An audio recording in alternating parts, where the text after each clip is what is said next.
ఏది తెలియాలంట? మనము నిర్మింపబడిన రీతి ఆయన తెలియాలి.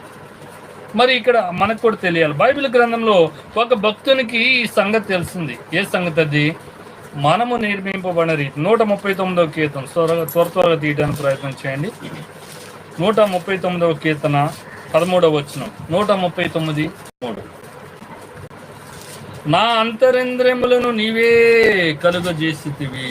నా అంతరింద్రియములు. భక్తుడైన దావీదు అన్నాడు, నా యొక్క అంతరింద్రియాలని ఎవరు కలుగజేస్తున్నారు? నీవే కలుగజేస్తున్నావు. నా తల్లి గర్భమందు నన్ను నిర్మించిన వాడువు నీవే. నన్ను నిర్మించినటువంటి వాడు కూడా ఎవరంటే నీవే. నీవు నన్ను కలుగజేసిన విధము చూడగా భయమును ఆశ్చర్యమును నాకు పుట్టుచున్నవి. మనల్ని కలుగజేస్తున్నటువంటి విధానము దేవునికి తెలుసు. రెండవది మనం కూడా తెలుసుకోవాలని దేవుడు కోరుతూ